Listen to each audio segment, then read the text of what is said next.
Hey everybody, Coach Mike again for another quarter force review, and this one was MMA kick butt, and it does kick your butt. It's 37 minutes long. It is one that really will work your entire body, but mainly your legs. I mean, that's you're gonna see when I describe some of these routines. So there's 9 rounds. The first 8, you actually do 4, and then you repeat with some increased intensity in the final 4, and then you do a burnout for the round 9. So let me talk a little bit about what this is. So this one moves at a little bit of a slower pace at the beginning. Even though it's slower pace, your heart rate's going to spike early, and it's going to stay there. You'll see why. This one, my heart rate went up really fast and stayed there the entire time. So round 1, you're going to do a switch snap kick. So when I say switch, what I mean by that is, say your dominant leg, say you're a righty, so your dominant stance, your left foot is going to be forward. You're going to switch your legs, not your body. My wife noticed that I was actually switching my torso as well. So if your left leg's forward, you want to switch, meaning you just switched my right foot is forward now, and then you do your snap kick on that left leg. So you do switch snap kicks for 1 minute. Again, these are 1 minute workouts, 30-second heart rate spike, and then you repeat, and that's a round. So that's very common for all of these. Then you're going to do a push-up to a diagonal knee. So you do a push-up, then you take your right knee to your left elbow, push-up, and then opposite side for 30 seconds. Repeat. That's round 1. Round 2, you're going to get into your roundhouse knee. So you're going to get into all the kicks in this one. So you're going to do a roundhouse knee. Then you're going to go into a jab, cross, sprawl. Sprawl is when you go down on the ground, your hands are down, and you jump your legs back, like you're going to do a push-up, but you don't do a push-up. So that's a sprawl. Then you're going to bring your knees in, jump back up, and then you're going to jump up. Then you're going to do jab, cross, sprawl, jump. That gets you going. So that's round 2. Round 3, you're doing your side kicks. They're going to show you the form of the side kicks for 1 minute. Then you're going to do a really tough one for many is a jump alligator push-up. So this is one where you have your left hand forward, your right hand back. You want your right elbow into your side. Your right knee is going to be up by your right elbow.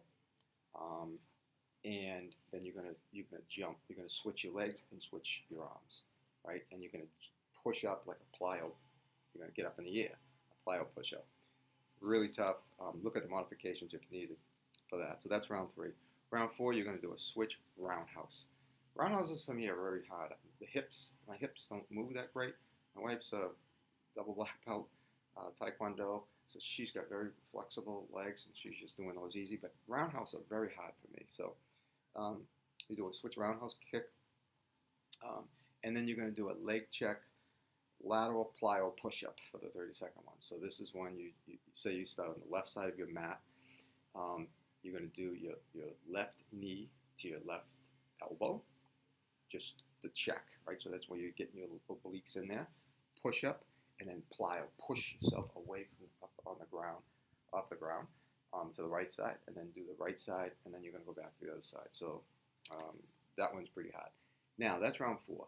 Now, in round 5, 6, 7, and 8, you repeat those, but in the 1 minute moves, you're going to add a little more intensity. So in the first one, you're doing snap kicks. You're going to do a squat, then snap kick, squat, snap kick. 30-second moves in these are all the same.